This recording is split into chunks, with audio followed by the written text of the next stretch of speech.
نبينا محمد قال يا بلال فك الغزالة من قيد الحبال. ما قال اليهود ده مين اللي قال؟ ما حد يفك صيدي ولا يقرب عليه. الله على طه رسول الله صلاة الله سلام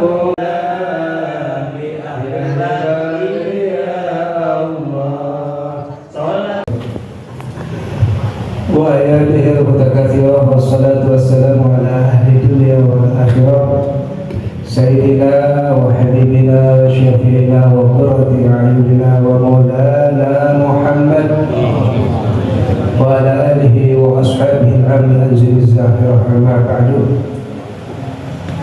Yang sama kita bagi para pengurus Masjid Jami'ah Al-Huda, Bapak yang mudah-mudahan dimudahkan Allah Subhanahu wa taala. Alhamdulillahirabbil alamin, malam ini kita masih diberikan Allah Subhanahu wa taala umur yang panjang, sehat walafiat, taufik hidayah dari Allah Subhanahu wa taala sehingga kita bisa melaksanakan apa yang Allah perintahkan, yang Rasulullah SAW sunahkan. Mudah-mudahan apa yang kita laksanakan daripada amalan-amalan wajib dan sunnah diterima oleh Allah Subhanahu wa taala. Amin ya rabbal alamin. Jamaah sekalian, alhamdulillah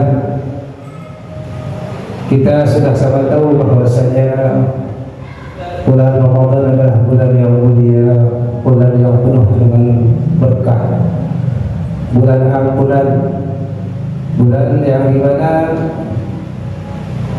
buat kita umat Rasulullah Sallallahu Alaihi Wasallam sangat beruntung. Waktu itu mari kita isi bulan Ramadan ini dengan sebenar-benarnya ibadah kepada Allah Subhanahu wa taala. Kita laksanakan segala perintah-perintah Allah dengan sebenar-benarnya dan juga sunnah Rasulullah. Kita sering dengar hadis Rasulullah SAW bersabda, "Jika jaa Ramadan, futihat abwaabul jannah wa ghulqat abwaabun nar wa sufihat asy-syayatin." Atau kata Rasul sallallahu alaihi wasallam, apabila datang bulan suci Ramadan, dibuka pintu-pintu surga, ditutup pintu neraka, dan dibelenggu syaitan-syaitan Allah Subhanahu wa taala. Nah, pertanyaannya, syaitan dibelenggu, diikat oleh Allah Subhanahu wa taala. Namun kita masih banyak di antara kita yang bermaksiat kepada Allah Subhanahu wa taala. Banyak di antara kita masih yang enggan melaksanakan perintah Allah Subhanahu wa taala. Apa itu sebabnya? Sebabnya apa? Sebabnya 11 bulan kemarin kita memang sudah terbiasa mengikuti hawa nafsu kita, mengikuti perintah syaitan. Jadi bulan ini kita sudah terbiasa oleh melaksanakan maksiat kepada Allah Subhanahu wa taala. Kenapa? Karena walaupun syaitan dibelenggu, kita sudah terbiasa bermaksiat, ya udah, nggak pakai diganggu, kita sudah terbiasa. Maka daripada itu malam ini atau bulan ini saatnya kita untuk merubah diri kita taubat kepada Allah Subhanahu wa taala, untuk melaksanakan segala perintah Allah Subhanahu wa taala.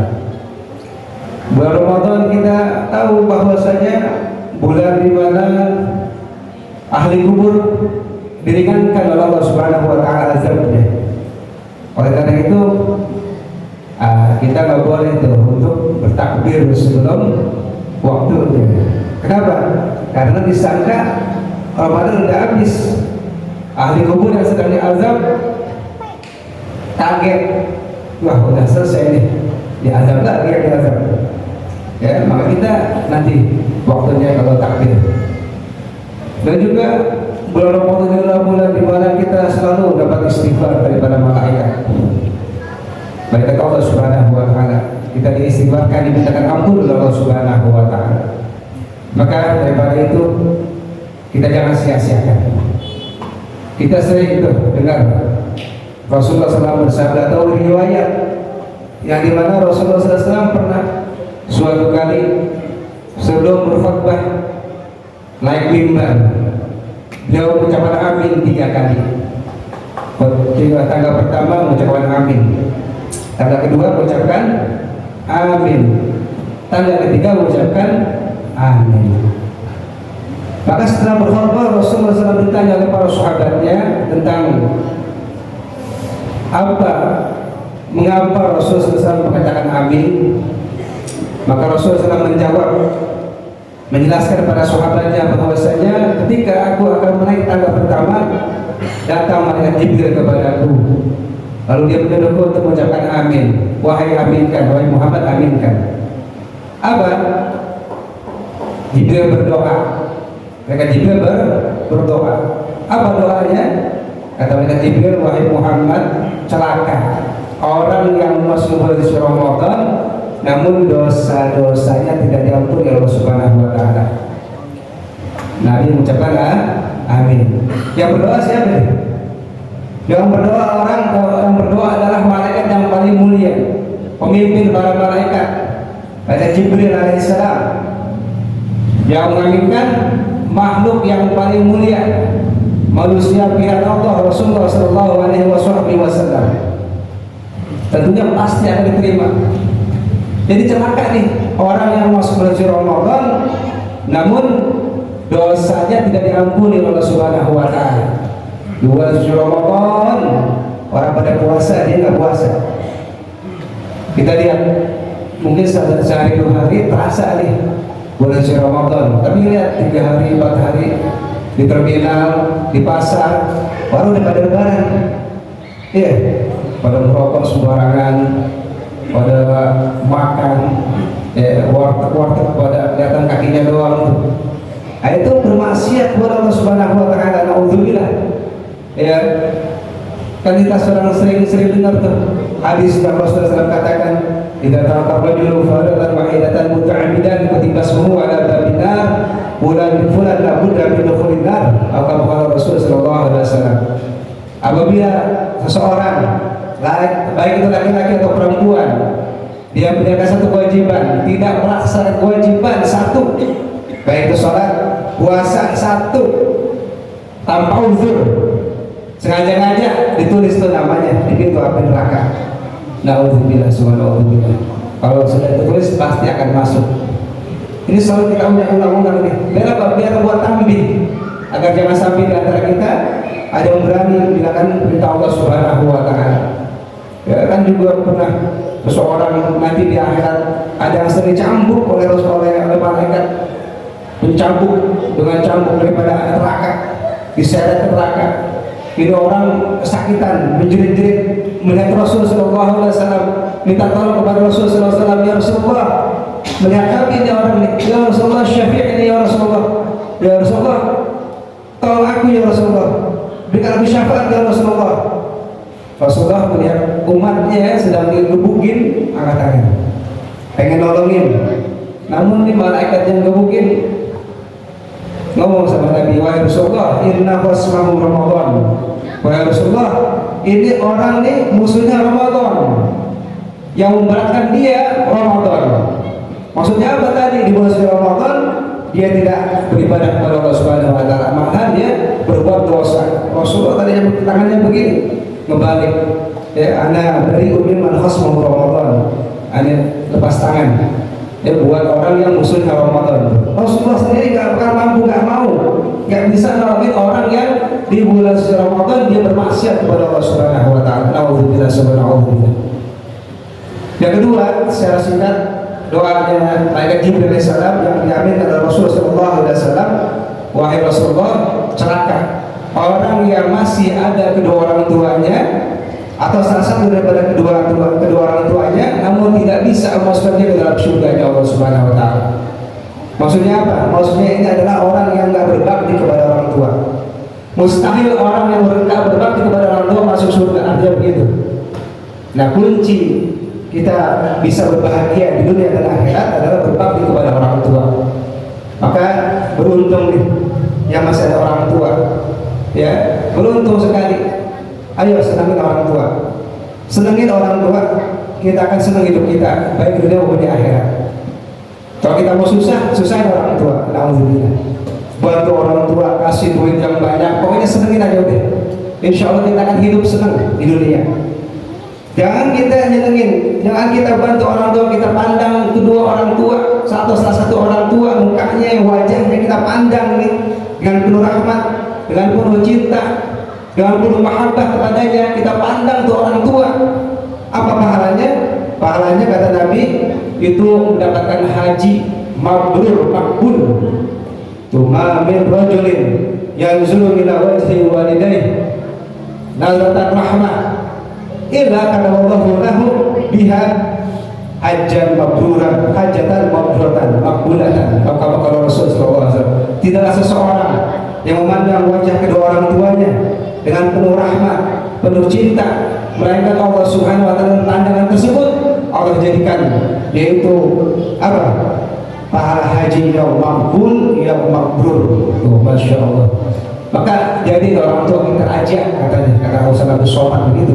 Kenapa? Insya Allah rezeki kita seperti ajak. Insya Allah kita akan bahagia di akhirat. Ya, jangan kita dikit-dikit ngeselin orang tua, duitnya dicolongin mulu. Jangan.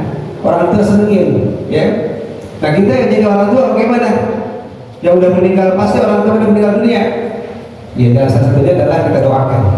Ya, jangan lepas pun kita doakan orang tua kita. Apa?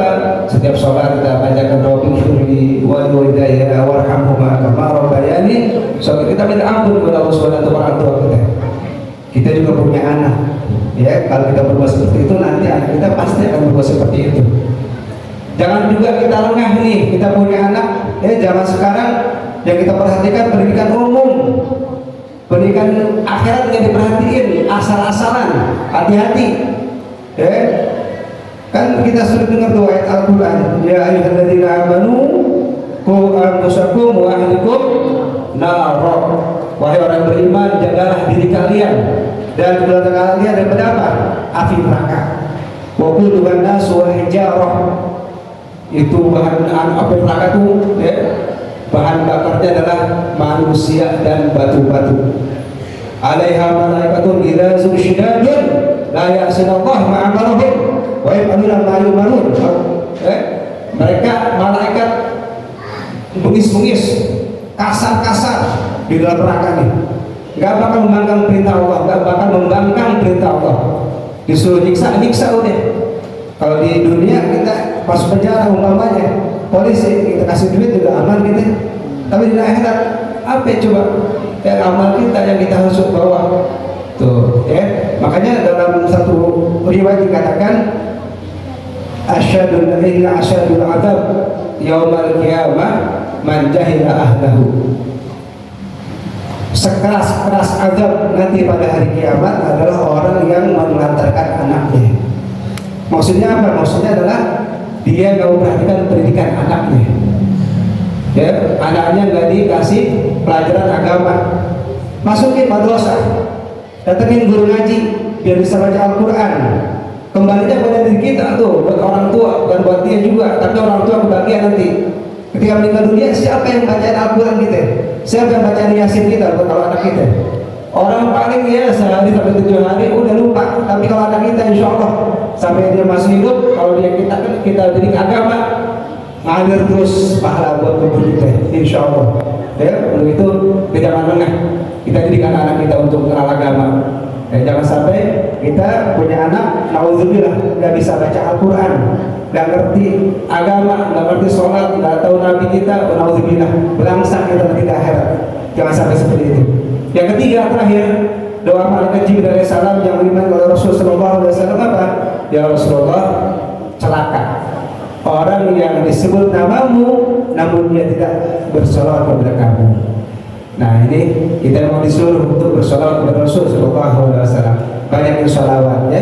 Ketika kita berdoa kepada Nabi Muhammad langsung kita sambut dengan ucapan Allahumma sholli ala Sayyidina Muhammad wa ala ali Sayyidina Muhammad. itu sholat udah kita sering dengar deh fadilah utamaannya, tentu kembali kepada diri kita semua, ya, buat ampunan kita, buat kesuksesan kita, rezeki kita, urusan kita lancar dengan sholat kepada Nabi Sallallahu Alaihi Wasallam, insya Allah. Dikisahkan, ya, salah seorang sahabat Nabi yang bernama Hanzalah, kalau nggak salah nih, ya, atau kita sering suka dengar nih cerita juga. Beliau ini malam pertama bersama istrinya. Setelah dia berhubungan badan, terdengar suara apa? Suara orang memanggil jihad di luar. Langsung terloncat. Kenapa? Untuk membantu Nabi. Karena cinta kepada Nabi. Loncat untuk apa? Untuk membantu Nabi. Akhirnya dalam pertempuran dia meninggal dunia. Ini Hanzalah ini sahabat Nabi. Ketika diambil mayatnya, ternyata selain ada darah di badannya basah. Kenapa basah? Karena seakan-akan, kata Nabi senyum, bukan seakan-akan. Nabi bilang, kenapa wajahnya atau badannya basah? Malaikat mandiin dia tuh sebelum dia bertemu dengan Allah. Kenapa? Karena tadi sebelum dia loncat, dia habis hubungan badan sama istrinya. Dia nggak pikirin tuh, ya, nggak pikirin. Lagi malam pertama dengar jihad, panggilan jihad, karena cinta kepada Nabi, membantu Nabi loncat, ikut bersama Nabi berperang. Tapi kalau kita, wah, malam pertama kunci pintu, ya kan, ya ada yang ganggu, begitu. Banyak kisah-kisah yang kita pernah sering dengar tentang kepadilah utama sholat Rasulullah SAW. Untuk itu, ya, mudah-mudahan di bulan yang suci ini kita jangan sampai kendor, ya. Kita isi malam-malam kita dengan baca Quran, salat malam, dan juga kita banyak bersedekah kepada sesama kita. Ya, walaupun sedikit kita sisihkan, insya Allah itu semua kebaikan bagi kita untuk simpan kita di akhirat nanti. Mudah-mudahan Allah panjangkan kita, sehatkan badan kita, selalu memberikan hidayah untuk kita selalu beribadah kepada Allah Subhanahu Wa Taala. Dan mudah-mudahan Allah sampaikan kita ke Ramadan akan datang dengan sehat walafiat, amin ya rabbal alamin. Ini yang saya sampaikan. Wassalamualaikum warahmatullahi wabarakatuh. نبينا محمد قال يا بلال فك الغزالة من قيد الحبال. ما قال اليهود ده مين اللي قال؟ ما حد يفك صيدي ولا يقرب عليه.